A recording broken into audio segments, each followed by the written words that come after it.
हुसैन वजूद अच्छे अच्छों को बहका देता है। मैं भी एक ऐसे ही हसन के मुजस्समे का दीवाना बन गया था।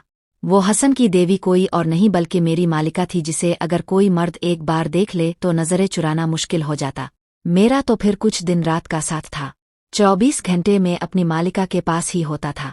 ऐसे में कैसे उनके खूबसूरत वजूद से अपनी नजरें चुराता, कैसे मैं अपने अंदर की ख्वाहिशात को खुद दफन कर सकता। लेकिन फिर भी मैंने बहुत हद तक कोशिश की कि मैं अपनी मालिका के साथ वफादार रहूं। लेकिन एक रात मैंने मालिका को ऐसे लिबास में देख लिया कि फिर अपने जज्बात पर काबू न कर सका। मेरे लिए मुश्किल हो गया। इस रात मैं गलती से मालिका के कमरे में किसी जरूरी काम से गया था। जब मैंने मालिका को बिस्तर पर नीम दराज देखा, वो जिस किस्म के लिबास में थी, इसमें बहुत ज्यादा क़ियामत डाल रही थी। उनकी खूबसूरती मुकम्मल तौर पर वाज़े थी। मुझे देखकर वो उठकर तो बैठ गई, लेकिन उन्होंने अपने ऊपर कोई चादर न डाली। यूं ही बिस्तर पर बैठी मेरी जानिब देखती रही और मैं उनसे अपना मसला बयान किया। मेरी बात सुनकर वो आहिस्ता से उठे और अपने पास से कुछ पैसे निकालकर मेरी जानिब बढ़ा दिए और कहने लगे, अपने गांव भिजुआ दो, सब ठीक हो जाएगा। मैंने खामोशी से मालिका के हाथों से पैसे पकड़े तो उनकी नर्म और मुलायम उंगलियां मेरी उंगलियों से टकरा गई। मेरे जिस्म के सारे रूंगटे खड़े हो गए। मेरे अंदर का मर्द मजबूर करने लगा कि मैं हाथ बढ़ाकर मालिका को हासिल कर लूं।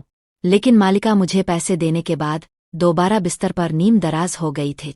सामने बड़ी सी LED पर कोई अंग्रेजी फिल्म लगी हुई थी और मालिका का तवज्जो दोबारा इस जानिब हो गई। मैंने मालिका के खूबसूरत वजूद से नजरें चुराते कमरे से बाहर का रुख किया, लेकिन मेरे सारे जिस्म से पसीना फूट पड़ा था। मैंने वो पसीना तो अपने कमरे की अलमारी में संभाल कर रख दिया, लेकिन अपने जज्बात को ना संभाल सका। मैं बेचैनी से यहाँ वहाँ टहल रहा था। इतने में इंटरकॉम पर मालिका का फोन आया और कहने लगे, मेरे लिए दूध का गिलास ले आओ। मालिका दूध इस वक्त मांगती थी जब वो मुकम्मल तौर पर नींद में होती और उन्हें सोने होता। मैंने मालिका को देने के लिए बावर्ची खाने से दूध का गिलास उठाया तो कुछ ख्याल आने पर साथ ही कैबिनेट में रखी नींद की दवा में एक गोली निकालकर इसमें मिला दी। और ये दवा दिन पहले ही मैंने लाकर रखी थी, क्योंकि अक्सर ही मुझे रात को नींद न आती थी। मैंने सोचा था कि अगर किसी रात नींद न आए तो मैं इस्तेमाल कर लूंगा, लेकिन इस वक्त मुझे ये भी ख्याल न आया था कि ये दवा मेरे किसी और तरह काम आएगी।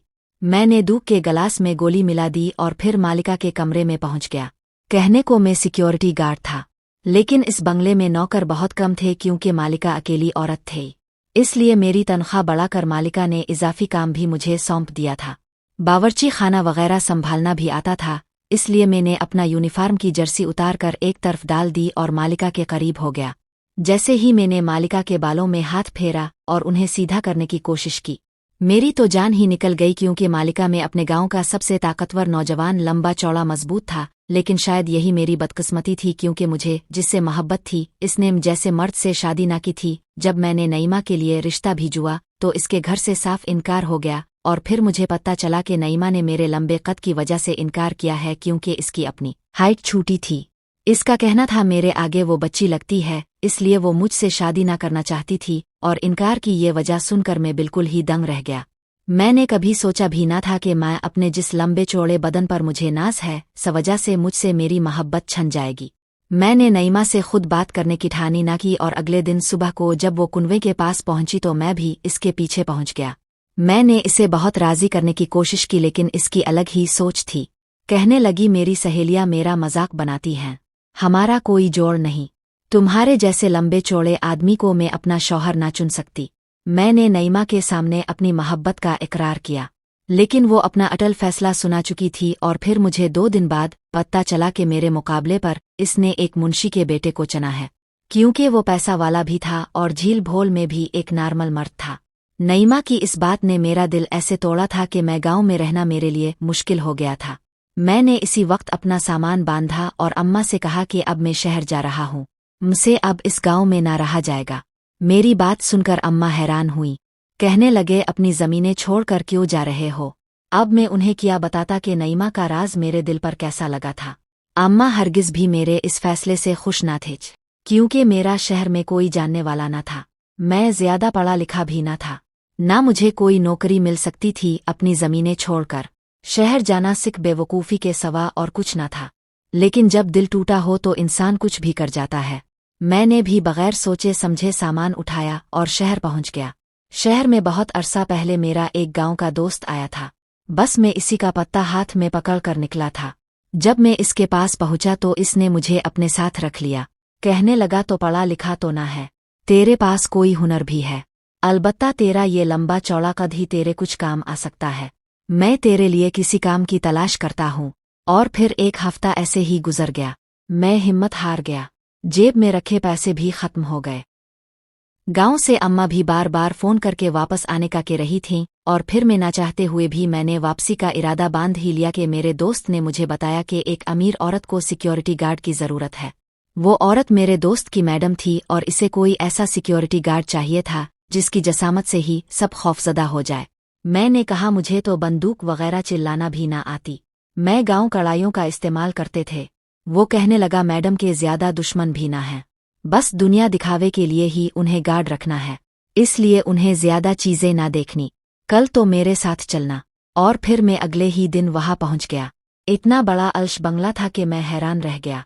बाहर एक चौकीदारी खड़ा था। मैंने अंदर दाखिल होकर और फिर जब मैडम ड्राइंग रूम में आई तो मुझे लगा जैसे मैं सांस लेना भूल गया हूँ। मैं समझा था कि नईमा इस दुनिया की आखिरी खूबसूरत लड़की है, लेकिन मैडम को देखने के बाद मुझे एहसास हुआ था कि मैं बिल्कुल गलत सोच रखता हूँ। खूबसूरती तो नईमा से शुरू होती थी। मैडम इतनी हुसैन थीं कि उनका हसन देखकर कोई भी महबूस रह जाता। मेरा हाल भी कुछ ऐसा ही था। मैडम पाँव पर पाँव रखकर मेरे सामने सोफे पर बैठ गई। उनकी भरी नज़र मेरी तरफ थी। वो कहने लगे, घील भोल तो ठीक ठाक है, थोड़ी बहुत लड़ाई जानते हो? मैंने हाँ में सर हिलाया, क्योंकि गांव में काफ़ी दफ़ा मैंने कुश्ती के मुकाबलों में हिस्सा लिया था। वो कहने लगे, मेरे कोई दुश्मन तो ना है, लेकिन मेरी सब सहेलियों के पास ही गार्ड हैं। बस इसलिए मुझे ऐसा गार्ड चाहिए था जो सबसे ज्यादा ताकतवर नजर आए, और तुम ऐसे ही हो। तुम्हारी नौकरी पकी, तुम्हें यही रहाइश मिलेगी, 24 घंटे मेरे साथ रहना होगा। तनख्वाह भी मैडम ने मुझे 25,000 कही थी, जो मेरे हिसाब से फुल टाइम अच्छी थी, इसलिए मैंने इनकार न किया और इस नौकरी को अपना लिया। वैसे भी बगैर डिग्री के इस शहर में मुझे कोई काम मिलने वाला तो न था, और मैं वापस खाली हाथ गांव भी ना लूटना चाहता था। कुछ अरसा नौकरी कर लेता तो फिर भी गांव जाकर नईमा को गलत साबित कर सकता था। मैडम ने मुझे 2 वर्दियां बनवा दे और कहने लगे, यही तुम्हारी सिक्योरिटी गार्ड वाली वर्दी है, यही पहनकर तुम्हें मेरे साथ रहना है। मैडम जब अपने कमरे में होती तो मैं उनके कमरे के बाहर उनके आसपास रहता, और फिर वो जब कहीं बाहर जाती तो मैं उनके साथ साथ जाता। मैडम के अजीब से गरीब मिजाज थे। वो बहुत कम अपने दफ्तर जाती थी, ज्यादातर वो किसी कैफे एरिया में या फिर किसी शॉपिंग मॉल में घूमती फुरती रहती थी। उन्होंने मुझे डमी के तौर पर रखा हुआ था। मेरे पास जो बंदूक थी, मुझे इसे चिल्लाना भी ना आता था। बस मैडम के पीछे पीछे चलता और वो मेरे आगे फखर से कदम बढ़ाती रहती। कुछ ही दिनों में मुझे मैडम की नफ्सियात समझ में आ गई थी। वो अपनी दोस्तों में खुद को बरतर साबित करना चाहती थी। मैडम एक शादीशुदा औरत थीं, और ये वो सच था जिसने मुझे बहुत ज्यादा अफसुर्दा कर दिया था। लेकिन मैडम का शौहर ज्यादातर बाहर मुल्कों में रहता था, वो यहाँ बहुत कम ही आता था, इसलिए शायद मैडम अपना सारा वक्त शॉपिंग मॉल्स में गुजारती थी। कुछ ही दिन मैडम के साथ गुजारने के बाद उनकी मोहब्बत में मुकम्मल तौर पर दीवाना हो गया। नईमा को भी मैंने भला दिया था, और जब वो शादी करके आगे बढ़ गई थी तो मैं कब तक इसका शौक मनाता। अम्मा मुझे बार बार गांव आने का कह रही थी, लेकिन मैंने अम्मा को अपनी नौकरी की खबर सुना दी थी और कह दिया था कि अब मैं लूट करना आऊँगा। मेरी सारी तवज्जो सारा सिर्फ मैडम की तरफ ही था। मैं हर वक्त अपनी निगाहों से उनके वजूद को तकता रहता। मेरा बस चलता तो मैं हाथ बढ़ाकर उन्हें हासिल कर लेता, लेकिन वो अलश महल में रहने वाली अमीर औरत मेरे बस से बाहर थी। और फिर मेरी नौकरी के 10 दिन बाद ही मैडम का शौहर बैरून मुख से वापस लूटा तो इसे देखकर मेरा दिल जल उठा था। वो एक आम सीरत का आदमी था जो मैडम के साथ बिल्कुल ना जचता था। इसने आते ही मुझे देखा तो गुस्से में मैडम से पूछने लगा, ये तुमने किसको रख लिया है? मैंने तुमसे कहा भी था कि तुम्हें किसी गार्ड वगैरह की जरूरत ना है। ये सुनकर मैडम ने आश्ती से कहा, मेरी सब दोस्तों के पास गार्ड्स हैं, तो मैंने भी रख लिया, इसमें ऐसी कौन सी बात है? लेकिन मैडम का शौहर उन पर गुस्सा होने लगा। वो खामोशी से अपने शौहर की बातें सुनती रही, और यही वजह से मुझे बहुत बुरा लगा। लेकिन खैर मैडम के शौहर ने मुझे ना निकाला था। वो बस 1 हफ्ते के लिए लूटे थे, फिर उन्हें वापस जाना था। इस 1 हफ्ते में मैडम मुकम्मल तौर पर अपने शौहर के पीछे घूमती नजर आ रही थी। ना उन्होंने किसी माल का रुख किया, ना कहीं बाहर गईं। एक रात तो मैंने मैडम को इतना तैयार देखा कि मैं पलके झपकना ही भूल गया। पर फिर मुझे पता चला उनकी शादी की पहली सालगिरह है, जब भी वो अपने शौहर के लिए तैयार हुई थी। मगर इस रात ना जाने क्या बात हुई कि मैडम बहुत उदास नजर आ रही थी। मेरी छठी हो चुकी थी, मैडम को कहीं बाहर ना जाना था, इसलिए मैं अपने कमरे में चला गया। लेकिन नींद मेरी आंखों से काफी दूर थी। मेरा दिल चाहता था कि मैं मैडम के लिए जो जज्बात रखता हूँ वो उनसे बयान कर दूँ, अपनी ख्वाहिश को पूरा कर लूँ, लेकिन ये इतना आसान न था। फिर एक हफ्ते बाद मैडम का शौहर वापस गया तो वो बहुत बुझी बुझी नजर आने लगे। शौहर के जाने के बाद न वो किसी माल गईं और न ही उन्होंने किसी पार्टी का रुख किया था, बल्कि वो घर में ही महदूद हो गई थी। ऐसा लगता था जैसे अपने शौहर के जाने के बाद बहुत उदास हो गई हूँ। एक शाम मैडम ने मुझे अपने कमरे में बुलाया और कहने लगे, दिलशेर मेरे तारों में बहुत तकलीफ है, क्या तुम मेरे पाँव दबा दोगे? मैडम की बात सुनकर मैं खामोशी से उनके कदमों में जा बैठा और उनके गोरे चिट्टे पैरों को अपनी भारी भारी उंगलियों से दबाने लगा। वो तकिए से सर लगाए बैठी थी। कहने लगे कि तुम्हारे मालिक के जाने के बाद मैं बिल्कुल तन्हा हो जाती हूँ, मेरा किसी चीज में दिल ना लगता। इतना पैसा है लेकिन फिर भी मैं खुश ना हूँ, मेरे अंदर बहुत खालीपन है। मैं चाहती हूँ कि तुम्हारा मालिक मुझे छोड़ कर ना जाए। मालिका और भी बहुत कुछ कह रही थीं और मैं बस खामोशी से उनकी बातें सुन रहा था और साथ साथ उनके पैरों को दबा रहा था।